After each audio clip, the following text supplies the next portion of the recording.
Alright, VOD review 2 of the night. I'm going to be taking a look at Clay's set against Loafer from the Clay POV. They reached out to me saying, hey, could you do some VOD review? And it was a set with Loafer, which I don't know Clay's set record on Loafer, but I do know that this matchup is, generally speaking, when working with Loafer, Loafer and I both agree it's pretty bad for Kazuya, but it's very easy for a character as polarizing as Kazuya to kind of make up for the lost ground of bad matchups by being the one-shot character. And Diddy being light means that Diddy's gonna die pretty damn early to just about anything that Kazuya pulls out. So a lot of this matchup fundamentally is going to come down to burst range. So this is perfect. I'm glad I paused right here. So let me go ahead and open up my draw tool for you guys. So burst range. It is a very, very simple thing.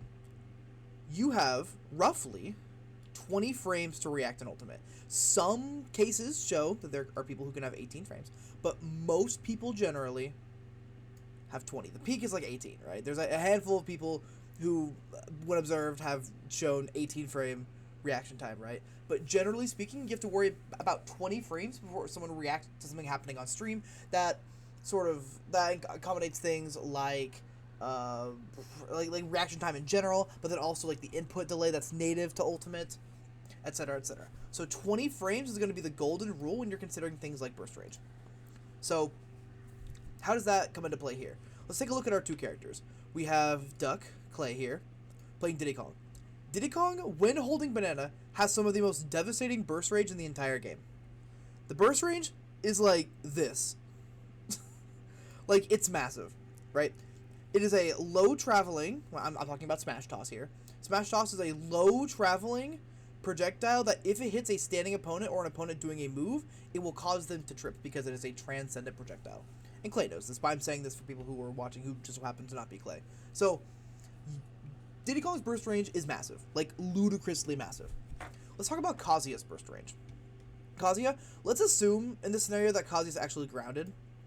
Kazuya's ground speed is kinda It's kinda whatever. It's like okay ground speed. It's not super scary. You're not having to worry about like Diddy Kong's ground speed. Diddy Kong greatly outpaces Kazuya in ground speed.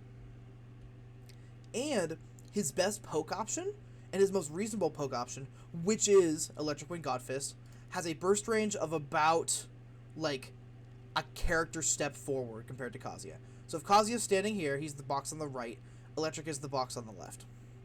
And yes, Electric is one of the best moves in the game, probably the best move in the game. But the point is, if you extend this by one dash, which, for reference, an initial dash in this game, I believe it's universally either 10 to 11 frames for an initial dash, which means that if you add an initial dash to this range, you have the step forward. Well, in this case, it's going to be 3 boxes, because you have 3 boxes. One of them is the dash. It stands for dash. This is going to say K for Kazuya. This is going to be E for Electric. So this is Kazuya's burst range. Let's take a look at Diddy Kong's burst range. Do we see the size difference here? So a lot of this matchup is going to be navigating the burst range and how to properly deal with burst range and how to manipulate our burst range in this matchup to where we never have to actually overextend against Kazuya and risk super exploding. And when we do overextend against Kazuya, what ways are we going to look for overextensions? We're going to be talking about that for a majority of this video. When it comes to stages, the stage list here is pretty, it's pretty for Kazuya. Going Town and City first game makes a lot of sense. This map is really good if you want to utilize your like greater mid-range when it comes to burst, and not get mega exploded. Unfortunately, get exploded there. But if we're wanting to take advantage of the fact that we have really good ground speed to disengage with Kazuya, as well as having to worry about this is unfortunate, but that gives me a chance to talk, as well as having to work with regards to how we're going to disengage from Kazuya, having more space to work with, more stage to work with, is very good. Because that way you're not overextending to where you're in the corner. I'm sorry, not overextending. Over-retreating to where you end up in the corner, right? If you do end up disengaging in this game, this is just a general rule of thumb. you want about an initial dash of space away of wiggle room to work with. You don't want to retreat all the way to, like, right here. You generally don't want to. And if you have to, against a character like Kazuya, you better have an option to go up here and around, so you don't have to worry about getting absolutely, like, ridiculously exploded. Because the general game plan people tell you with Kazuya is to circle camp him. That's what people generally say about this character. And I will say, Diddy Kong can circle camp Kazuya pretty effectively. However, you don't circle camp for 7 minutes. That is a great way to burn all of your dexterity and stamina. I am not going to tell you to circle camp Kazuya for 7 minutes, Clay. You don't need to. We don't need 7 minutes to beat Loafer. We're a good player. We don't need 7 minutes to beat Loafer. I'm telling you. We're going to be okay. So let's keep watching this video and see what else we can find. Okay, we're jumping in with a very, very safe approaches in trying to gauge, like, hey, how are you going to react to me taking space? And right now, it's a lot of, like, grounded dash back, it looks like. Oh my god, we're just throwing out the electrics. It is FD format of Town and City, so throwing out those electrics makes sense. You gotta be ready for those. Engage the risk reward there more effectively. Okay. Just playing the corner game. Good punish. Ooh, good punish. Okay, how are we gonna hold corner here? Because we're on FD format when it comes to holding corner against Kazuya. I think this is the main place where you could just absolutely work Kazuya. And there's a game coming up where you build like 100% on Loafer through corner in like one stock. It's actually insane. You hold Loafer in corner for literally an entire stock's worth of damage. Unfortunately, a lot of this gets lost whenever you start playing for really... I don't want to say greedy, because it's greedy, sure, but the intent is there for, like, hey, I'm going to do something to bait you to do... Oh my god, the bit rate. To bait you to do neutral get up. Like, you whiff this move. You whiff it. And then you're saying, I bet you're going to neutral get up. Let me go ahead and preemptively Z-drop banana and give down air. Right? Because if this true combos, Kazuya probably isn't going to die, but it's going to be really close, right? So it's not a bad idea to go for. The only thing when we're ledge trapping point blank is that we have to worry about jump up side B. We have to worry about that a fair bit. And we also have to worry about the fact that Kazuya can cross us up with roll, as well as ledge jump over us and now play above us. Which, granted, Kazuya landing on you, you want him to be landing on you. Like, that's a great way for you to win, because Kazuya just can't land. So, these two scenarios, roll is definitely the worst case scenario, because now you're in the corner against Kazuya, and you can get electric, and you can make Mega Die for it. And if you're down a stock, Loafer can do electric, and then push you off stage with the electric, or if you die, whatever, you're forced to go out here. And then you get downbeat, and you go all the way to the blast zone, and then you lose the stock at like 0, because you're Diddy Kong and you can't recover from down there. So, this point-blank ledge trapping, you're probably coming off of fighting, was it Augment before this? If that's the case, then I see why you'd be point-blank ledge trapping. You're going to be catching, like, greedy neutral get-ups, but you're not going to see a whole lot of those. You're going to see them on the occasion, right? But a lot of it's going to be roll coming up, because Kazuya wants to be greedy and cross up. Triple electric, we just have to eat that. That's just Loafer being cracked. Just doing the first 2 electrics, and then your attempt at going into whiff punish the third one, or the second one, gets hit by the third one. That's just Kazuya stuff. Okay, get stuffed out by landing down air.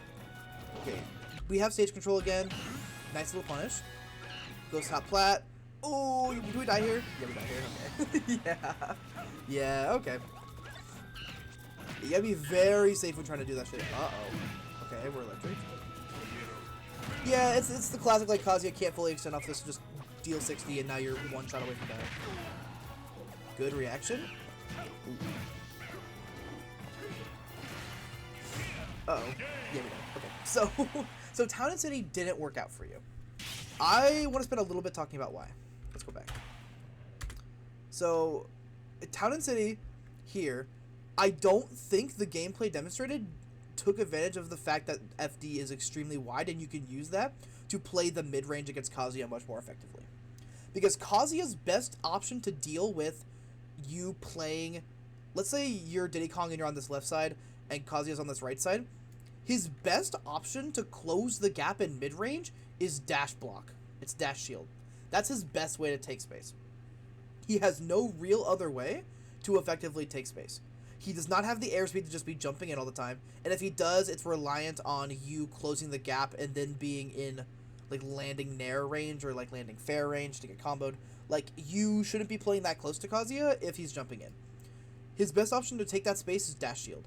And so with that in mind, that opens up the, like, closing from maybe over here, and Kazuya's over here, closing from here to about here, and then playing for monkey flip to catch dash shield. Because dash block obviously loses so hard to monkey flip. That's why so many people who play grounded just get blown up by monkey flip. Because it covers dash block, but it also covers dash into dash again, as long as he's not pressing a button, right? He'd have to directly call out monkey flip here with an actual button to, like, get stuff done. I'm saying do the monkey flip from here, by the way, not from over here. Doing the monkey flip from here is just a great way to just explode Kazuya in the mid-range. Plus, you can use banana really effectively in this matchup, because Kazuya can't do anything about the fact that you're just winning the range game for most of the game. And plus, if he blocks banana, it bounces, like, up and off of his shield. So, like, if you throw banana on Kazuya's shield, it'll kind of, like, bounce up like this.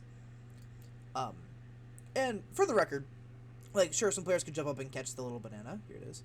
But for the most part, people aren't really going to do that. They can, but they don't always get a lot of reward out of it. So you could actually go up here and, like, re-grab the banana, and then reset over here with a monkey flip, and then take back that full stage, because if Kazuya wants to commit to that, he has to dash all the way across through here.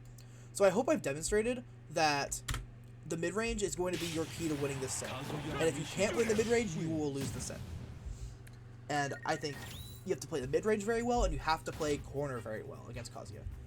Because, again, his most effective way to take space is dash shield. It's dash forward shield. It's like ID shield. When I say ID, I mean initial dash. It's initial dash shield. So now I think we go to small battlefield, don't we? I watched the set earlier. Let's see. Yeah, we go to small battlefield. So how does this game open up? Pull banana. Okay. We're scrapping. Yeah. So I will not tell you to never scrap with Kazuya ever. We are playing at, like, the, like, top echelon of, like, Indiana Smash, which is to say, like, pretty good, but, like, you're not crazy goated. You're not going to die every single time for scrapping with Kazuya.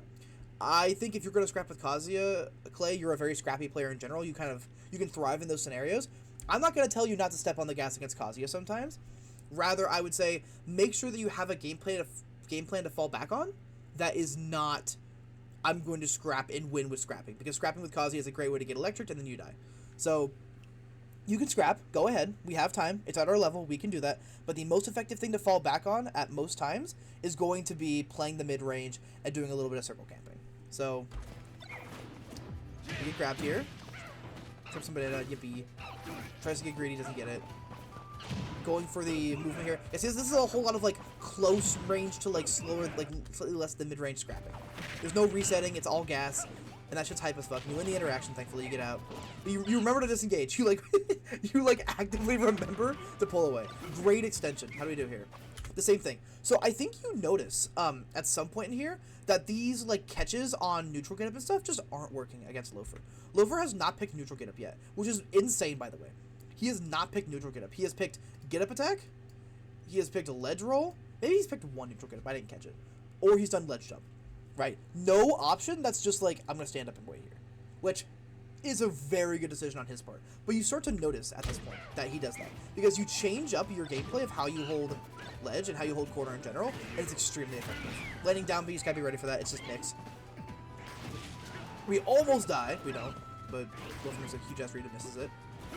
So we get out of corner. Okay, how do we hold corner here? Because now Kazuya's off stage, and I don't think Diddy should overextend against Kazuya off stage.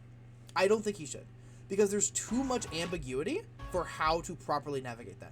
Especially when he goes low, there's just no reliable way for Diddy to cover Kazuya going low. Because if you decide to position yourself right here for Z-drop banana down air, you'll get it some of the times, but a lot of the time, if you miss it, you're reversing the scenario where you're off stage and Kazuya is back on stage, and you're going to get ledge trapped. Which, for the record, ledge jump into monkey flip is pretty much free, or like jump back from ledge, monkey flip is pretty much free. That has to be committed to with a call out by Loafer, but on the whole, you don't want to be reversing your scenarios like that, or reversing your scenarios like that, unless you really think you're going to hit it. And if you hit it here, then like good shit. I can remember Stuck hit it, they do not. Okay, we lose corner again and we die for it. So, it's very easy with your speed of gameplay to lose corner. Because you are very much committing to, like, I'm going to hit you and I'm going to go all in. I'm going to scrap with you with some of the best and fastest buttons in the game. And then I'm going to work your shit. And it does not work out here. Cross-up happens. And we mega explode whenever the VLC catches up. There we go. Alright, so something has to change, because we are not getting any momentum in basically any place. Eat a little bit of damage, no biggie. 56, that's fine. Who cares? Monkey flip, okay. We pull banana, and what happens here?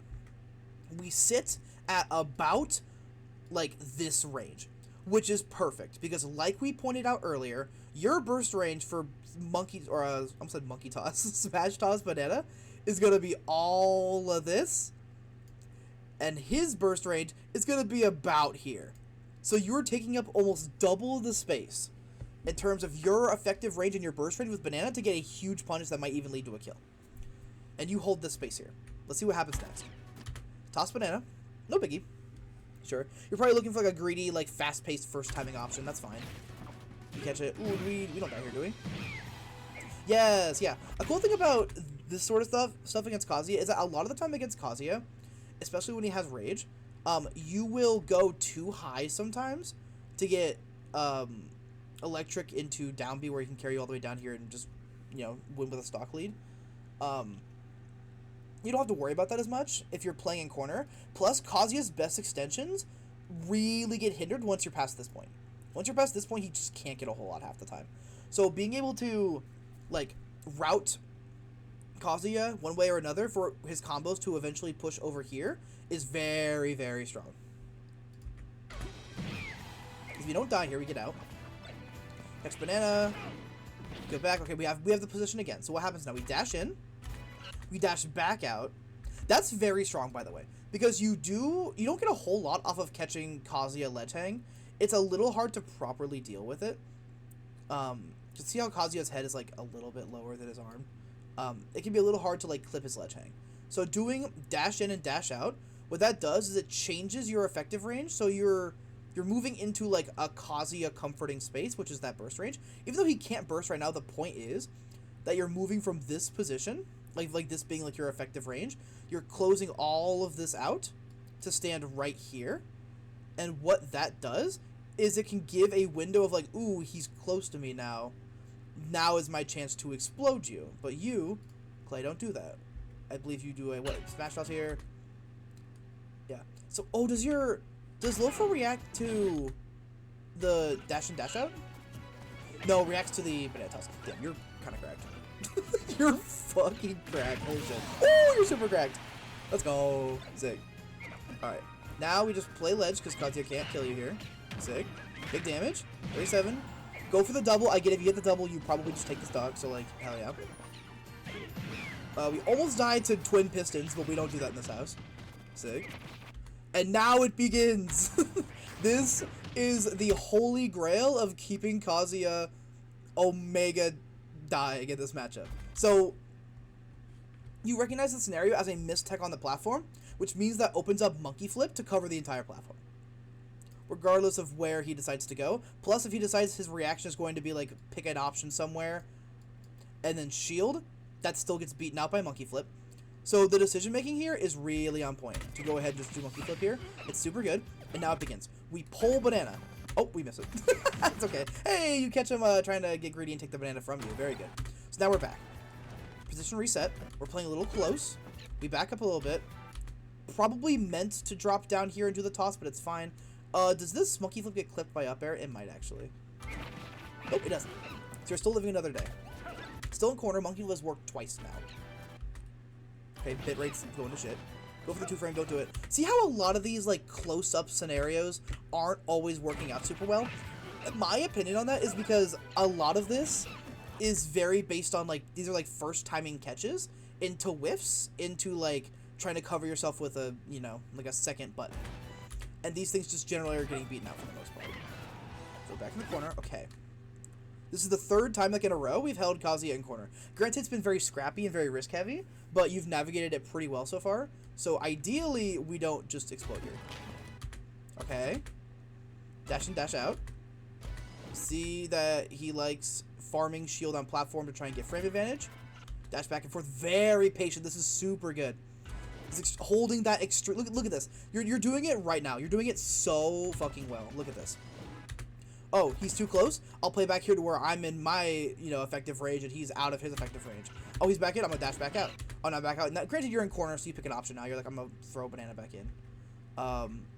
But the point is, you're seeing the effective range building like live as you play. And then you whiff punish the electrics with monkey flip, and the corner pressure begins. How does this one happen?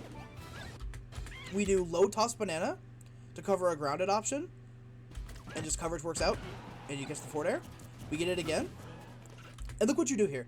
You don't go for the like Z drop down air or anything. You disengage back to that like edge of the platform range. This is the start of a very consistent game plan. You go all the way back here, again, taking advantage of your effective range compared to Kazuya's.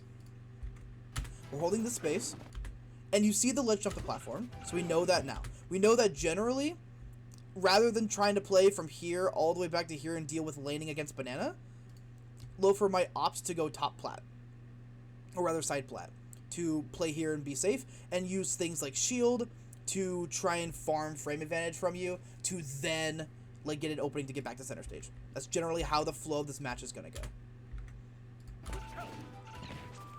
Okay. Nice. Very big opening. Catches the aggressive pull for center stage. Was that with a forward air landing? Is that what that was? Or is that just landing in general? It's just landing.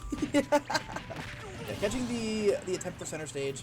Kazuya's range is quite stubby for the most part. Okay. Holding the effective range. Nice. Nice little opener. 21%, no big deal. What do we get? Yeah, we get case 2. Yeah. You can make it back? Nah, you died. Okay. So even game right now. I do believe this is the game that you win, like, insanely hard. Once you get, corner pressure. Okay. Alright. Ooh, okay, we back up. So after scrapping with Kazuya for a bit and having some very close calls where you narrowly dodge the electric because your monkey flip like shifts your hurt box down here, you disengage back to, again, just like the platform-ish space, and watch what happens. Pull banana, disengage a little bit more, almost get blown up, we're chilling, land using the banana, start a little combo. Uh-oh. Is this not the really good small battlefield game? There might not be. Might be the next one. But okay, we're still scrapping really. Oh, we are mashing into Kazuya. Oh, this would work against other characters who don't, like... The reason that I say you can scrap sometimes with Kazuya is because you don't want to have the mental, like, drain of having to play extremely disciplined for 7 minutes straight. With the idea in mind that you'd be playing very disciplined, thus extending the game, thus extending neutral, thus extending, you know, like, circle camping and delaying things. So I'm telling you that you can scrap with Kazuya every now and then for the sake of, like, mental dexterity, but remember to be tempered about it, right? Don't just have your central game plan be scrapping, which is what this is. Ooh, we are not. Oh, we are not winning right now. Oh. Okay, monkey flip out of corner, very strong. Because again, dash shield's how Kazuya likes to take space, and that also would stuff out like an electric if it caught on whiff timing and not on directly going into electric. Okay, we're backed up. Trips in the fucking Loafer. Look out behind you, bro. Alright, we have banana again. Ooh, did we die here? Yeah. Okay. So you are down 2-0 by this point. I do believe you might get a game. I think it's next game. Because this is going to be Loafer's counter picks. So you're going back to small battlefield. Yeah. So a switch flips in the brain, I think, in this game. If this is the corner pressure game, I'm going to talk extensively about why it works. Okay, it's a big opener. How'd the opener come? Where'd it come from? Monkey flip. Rolls in to try and close the space with some invincibility, because when you roll you get iframes. Brings it in here. God, the bit rate's beautiful, isn't it? And then what? It catches the electric. Yeah, so this is the whole thing. Like, see how his burst range was, like, extremely small here? Like, what's that? And then, look. Like, you're just outside the burst range for it. That actually might have clipped you, Loki. You might have been, like, a little bit too close here. But you're in corner, so it's fine. But the point is, the situation works out for you, and you get to get an extension here, which is very nice. Big monkey flip to catch a panic option. Stuck on platform. Monkey flip again. So look at this. Look at the level of, like, value you're getting by not scrapping. By not aiming your, like, centralizing your game plan around scrapping.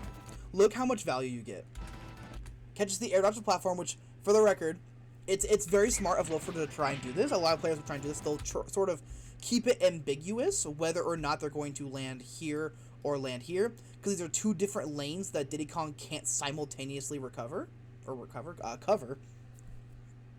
So with that in mind, people will try and, like, keep it ambiguous and then pick an option as they descend down to sort of try and, like, trip up your reaction time. Like, you can't react to which one of these. You have to guess. So with the way it works out, you're ready for the platform. You jump up here, you get a monkey flip catching Loafer's landing shield. Another air dodge to platform. Catches it. Jumps up again, lands on platform, this time backs off from platform, trying to dodge around the monkey flip. You hold corner here, goes back to platform, tries to play ambiguous, you catch another monkey flip on the platform. Tries to get back on, misses the air dodge to platform that I'm sure he was trying to get. Doesn't get it. Gets hit again with that. Gets frame trapped because Kazuya's stats are ass. And now you're dealing with Rage Kazuya, but you're just punishing the world's worst tombstone? Sorry, Loafer, I love you, but you try. They're probably misinput. So now you're ledge trapping again. So you have 140% to his, like, 18%. Like, you are doing phenomenally, and so much of that was just stellar counterplay. Or counterplay when it comes to corner play. Grab banana again, and look, see, you've learned by this point that your, like, ability to dash in and then dash back out to sort of rapidly change what your burst options look like and what burst option space you're working with are very, very powerful because you get so much information out of it. Because Kazuya has to respect that, right? So you immediately can... That's the power of having greater range than your opponent in general. Because when your burst range is looking like this and their burst range is looking like this, you force options for, like you force defensive options and defensive counterplay more often than they do. They don't get nearly as much pressure on you to learn about your defensive options, which means you're building a greater offense than your opponent. Which you especially need to do against the one-touch character. That is, like, imperative when it comes to the one-touch character. Just holding space. And a tiny, like, oh, I'm going to poke with the banana is very, very, very good here. Just pull banana again. And you get an entire ledge trap off it. So do we see why the plan of, like, just kind of dashing back and forth was so powerful for forcing a reaction out of Loafer? I mean, look at this. Just dash and dash out. Dash and dash out. Just, like, tiny, very, like... This is, for the record, like, this isn't camping. Like, don't get it twisted. This shit is not camping. This is being very initiative heavy. You are taking the initiative. Even if you're holding a defensive position and not overextending, not scrapping all the way over here, you're still taking initiative. A lot of people confuse camping for no initiative. Camping, or rather holding a defensive position, which is what's happening here, it's not camping. Holding a defensive position can still involve taking initiative to see what's going on. You are not just sitting there doing literally nothing. You are dashing in and out to get data. And you are taking tons of initiative. And you're getting so much data out of it, even though you're just holding a position. Right? You're not getting anything right away. You're not just running at Kazuya and trying to hit him immediately. You're getting your data. And that data is so important for exploiting all the way to a stock. It literally goes all the way to a stock. You get a backer catcher. And it kills. So you're up a stock. You're at 60%. You're not really in range of, like, super mega dying. But, like, you might be kind of soon. Getting out. Yep, just disengaging. And look. Alright, we get dashed a little bit close. But do you see how, like... Yeah, look at this. So, this is perfect. This explains why the burst range system and, like, playing in that mid-range is so effective. So, you're all the way over here. You are literally all the way over here. And Kazuya is all the way over here. He can't challenge you. You can challenge him. And Loafer's thinking, shit, they can challenge me. How do I properly navigate this? What do I look for? Loafer looks for the reflector. I think it's called twin split kick, I believe is what it's called. On the banana. So even though you're not, like, really doing anything, it gets an option out. Like, and you dash in. For the record, I think if you did initial dash back out, it would bait this out. But you get caught up in the full dash and get turned around skid. Like, and then you get caught. But the point is, this is so much extremely valuable information. This is extremely valuable info we're getting here. So back to corner. Again, you're playing it much, much better now. You're playing it so much better now. And look at this. Poke, poke. Very safe. Staying at the extended range. No big deal. Dropping a follow-up. That's just unfortunately not true. It's an indirect read on like shielding, so it's no big deal. Just die here. Oh, we live! Kazuya can't kill? Me when I lie? Just waiting? Clay, you're so fucking greedy. You motherfucker. You're at kill percent against Kazuya. You get upbeat on his shield for this. You're sitting here waiting for a visual cue for you so you can do banana toss. You react to the first visual cue. You're like, oh shit. Anything happened on screen besides like just holding block? Yippee! Here I go. And granted, you get an opening out of it, so like that's sick. But it's like it's just very, very funny to me that you're so greedy for that. But hey, did he get a lot of damage out of it? He gets like 30 to 60, so like I get it. Now we're scrapping on ledge again. It doesn't work out. Once again, scrapping on ledge here, trying to get really creative and like overly mixy with like the tempo and like trying to just overwhelm with options and whatnot, just ends up not working out here again. Which granted is due to like primarily a misinput, but again, just playing around that area. Monkey flip out a corner. This is very good. So what do we see here? So after landing, Loafer likes to land in shields. We see that. We dash back, and it covers a roll because Loafer's looking for dash back command grab. And this is why monkey flip is like the most busted fucking move in the game. I hate this ridiculous ass move, but I'm VOD reviewing for my good friend Clay here, so I'm not gonna like rant about how good monkey flip is. But I will talk about the fact that this is incredibly good option selection and option coverage. Extremely good. So we're back on stage now. Try to scrap again, don't really get it, but we get a little extension here. Okay. Dash back, dash back. Look at this incredible play. Part of this isn't, I don't need to like always explain why it's so good. I do like elaborate a little bit. But the reason I don't feel like I super need to is because I'm watching you do it. A lot of Smash Ultimate is matchups, like, and it's getting warmed up for the matchup for the set. Like, you get warmed up and you kind of have to, like, remember how to play sometimes. The best thing that you can do if you're a player trying to make this play style more consistent and have better access to it in a set, even when you're dealing with things like nerves or you're, like, low on sleep, the best way to unlock this level of play again is to tie it to some sort of cue in your head.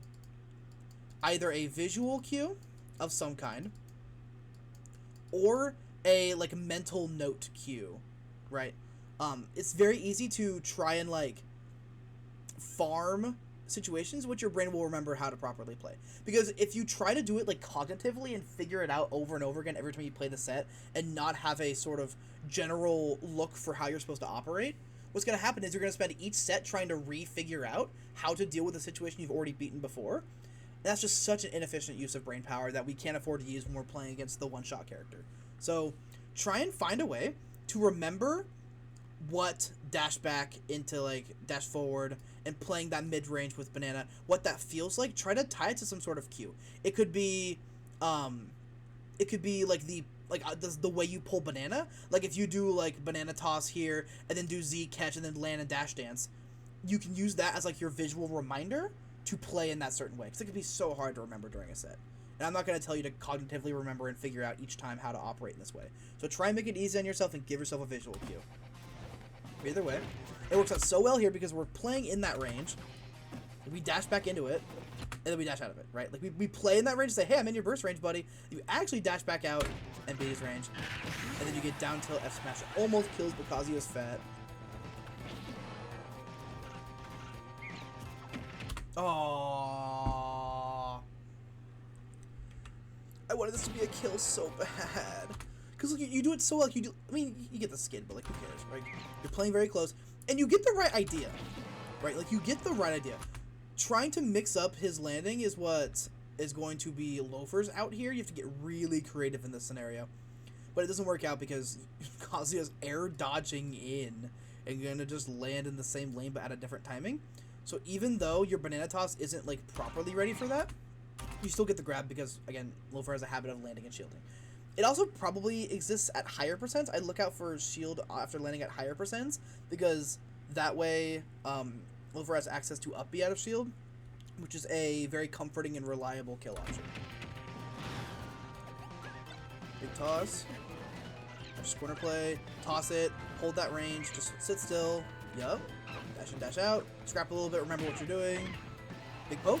Get the kill. Look at that. Yeah. So again, it's all corner pressure stuff. It's all like finding your win in the corner in this matchup. That looks like an accidental F smash. I think it was the start of an accidental F smash. Oh no, it was just dash forward and you caught it. There you go. Get a whole stock out of it. 2 stocks to 1 against Loafer's Kazuya. Doing very, very well. And it's because of all this extremely effective corner play involving the mid-range.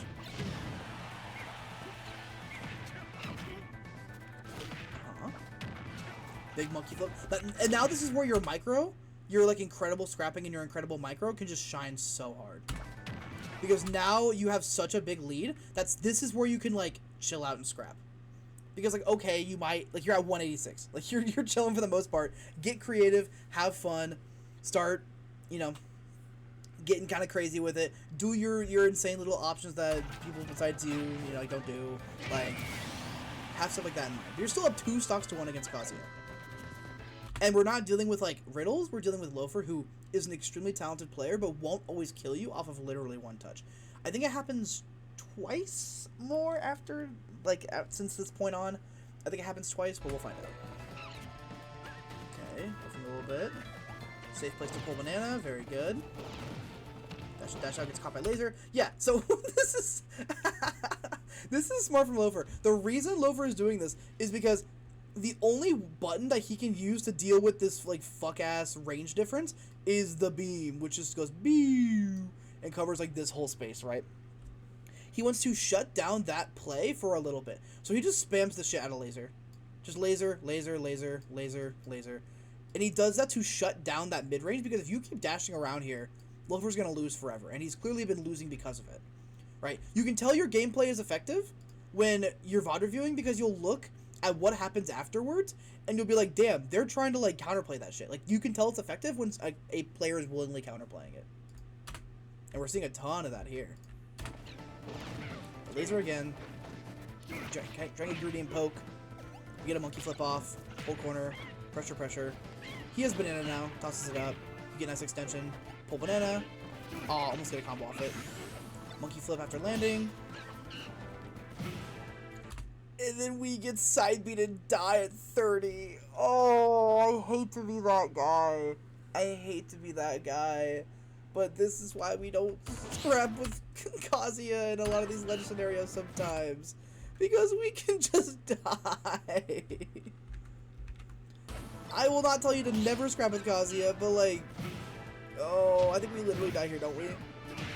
Oh my god, we're made of feathers. We're made of tiny monkey parts.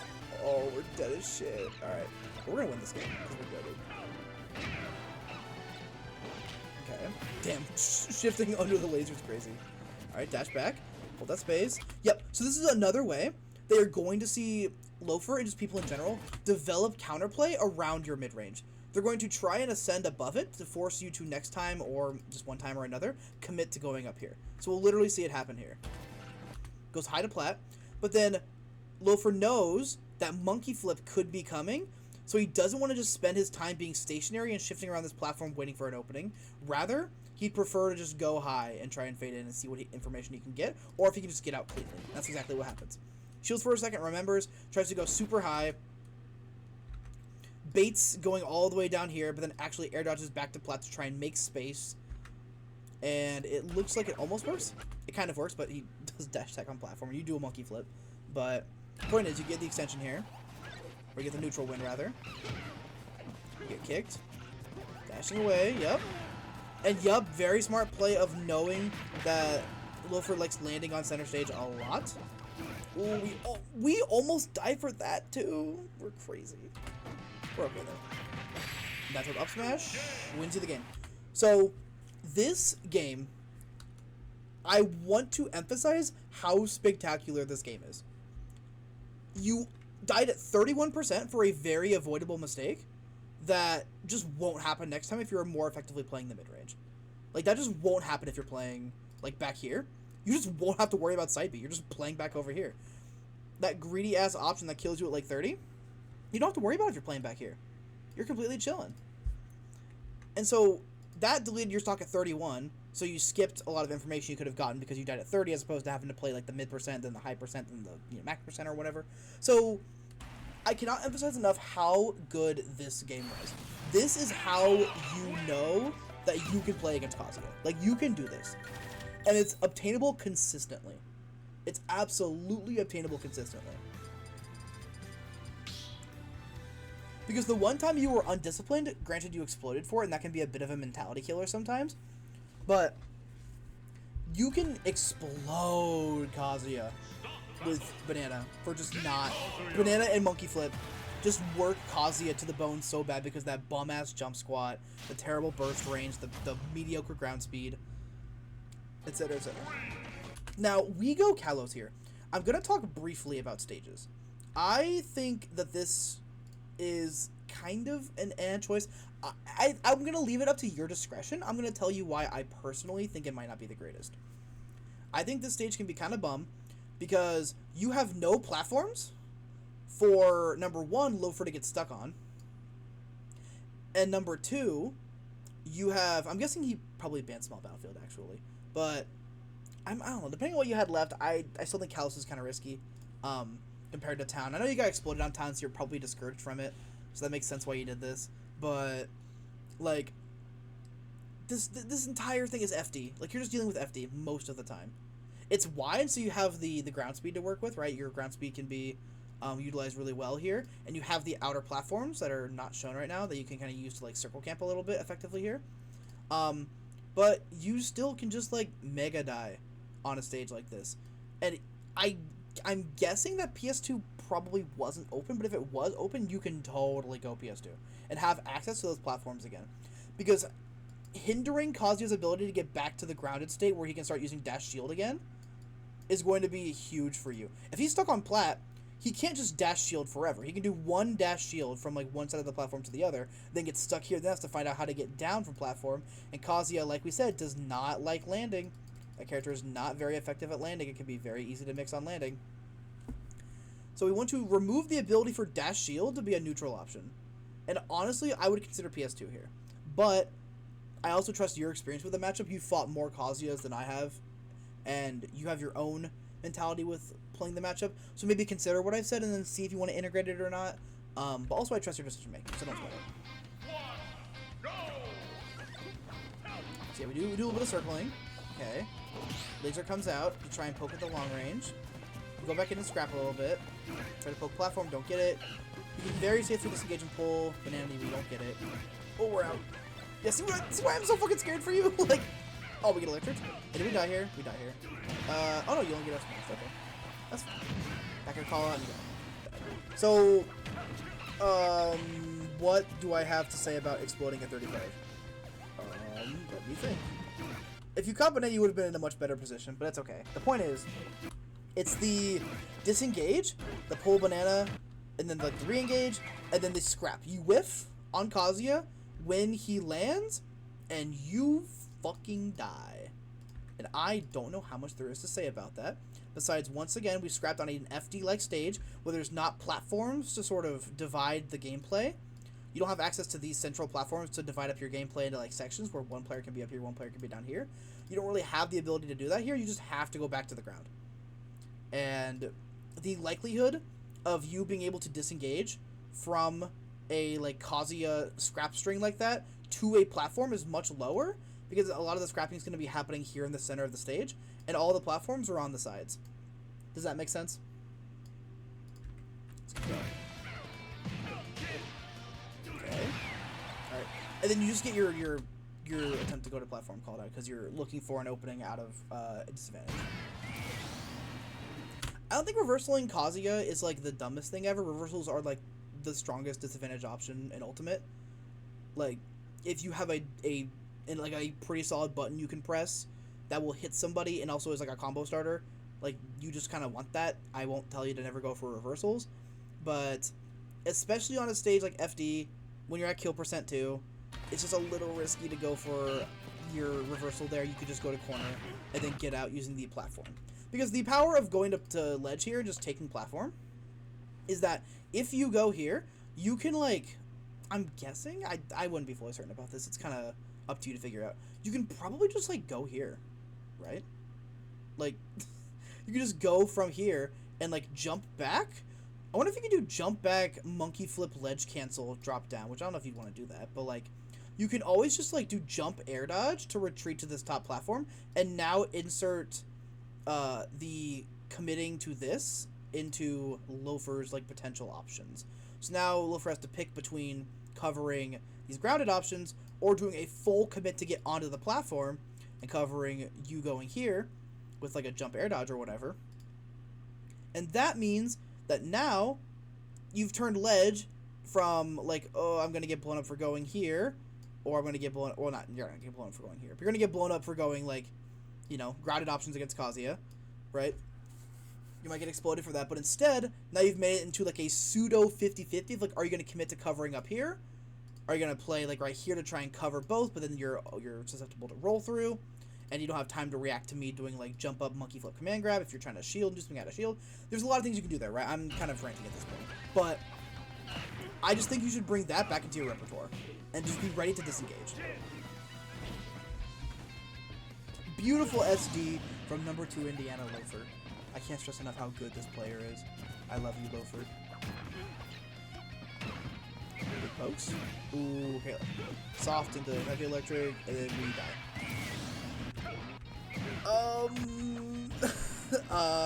We decided to engage with Kazuya. Let's see. Okay, monkey flip. This is fine. This is a very good air call out. I like this a lot, actually. This is super cool. And then we kill the bit rate with our mind, and then we whiff the follow-up and poke with the forward air to push him out. But then you make the guess of, oh, he's going to hold block here, but Kazuya is grounded, which means he has access to electric. So I don't think this is like a dumb monkey flip, because you can just do dash back monkey flip, or you can do like walk back monkey flip, right, and get sort of the same option without the speed of it, but instead you can still cover this. And I don't think you're effectively playing around the electric burst range. You're not effectively engaging with this burst range in like a safe way, because you just explode. 80%, 95, and we die. That could have been bad DI on the up smash, but like, we just like exploded. Okay. Plat, grab, and then do we get down beat? Yeah. Alright. Okay. I would be a little more hesitant to pick Kalos, and if you're going to pick Kalos, you have to really remove scrapping from your play. I think, like, really disengage with scrapping, or scrap at a different way that doesn't involve, like, you know, like, going in there, poking buttons in that close range, and then staying in. Like, get in there, poke your buttons a little bit, get your damage, and get out, right? Because you can still play that grounded mid-range against Kazuya and be pretty effective. Is that the end of the set? That's going to be the end of the set. So I'm going to take a minute and go over some of the things that we learned today. So number one, we learned about the burst range difference between Kazuya and Diddy. We learned that because our burst range is so much bigger than Kazuya's, we can win and get a lot more information out of our opponent through that difference. That is an avenue for getting advantage states and getting openings. Because like we said earlier, because your burst range is larger, your opponent has to make more guesses and more ranges than you do, and therefore you get more data than your opponent while staying safe. The second thing we learned, corner pressure against Kazuya is very good, especially when you have access to those platforms on a stage like Small Battlefield. Because that way, your opponent, that being Loafer, gets stuck either here or here, and against Kazuya's best option, which is dash shield to take space, against this option, monkey flip is an extremely powerful solution, and so is banana toss, because you can catch the initial dash, which is like a 10 frame commitment, with like a read or something on timing, or if Loafer decides to go to top plat, well, now he doesn't have access to dash shield and has to find a way to get out by like going high and then like landing against you. And then those are the two main points, but the last point that I want to emphasize is removing scrapping from your play gave you a really, really solid win. So I would remove the whole like scrapping thing for the most part against Kazuya. I would say remove it to like a 70% degree. Like keep a little bit as like flavor, especially as like a tempo change. This can be very powerful to like seal up a last game if you're like game 5 with Loafer or something. But I want you to really focus in on the burst range difference and sort of remove this like scrappy win. Because the reason you're scrapping, my guess, is that you win based on like your sheer speed and like your sheer tech skill and your ability to optimize damage and your ability to really force people in the close range with you. If this is like the 2 ranges, right? This is character 1, this is character 2. You force them into these really hard to react, super crazy mixed scenarios, and then build damage with like monkey flip, build damage with like banana moves, and then you let trap them to death with some crazy setup right at neutral hit up height. And the adjustment was slow to changing your pace against Kazuya, but it paid dividends in that small battlefield game. That is replicable. It's extremely replicable. And it's not going to take as much discipline as you might think it is. It just takes a bit of a mentality switch. So with that said, that's going to be it from me. If you have any questions, you can DM me. Loafer, if you want like a changed perspective and for me to watch the set with you in mind, I can totally do that. But this was a fun one. Diddy Kong is very fun to watch. I've been liking watching the character, not fighting the character. In this video, thankfully, I feel like made more sense than a lot of my other ones. So I'm going to go ahead and end it here, and thanks a lot for watching. See ya.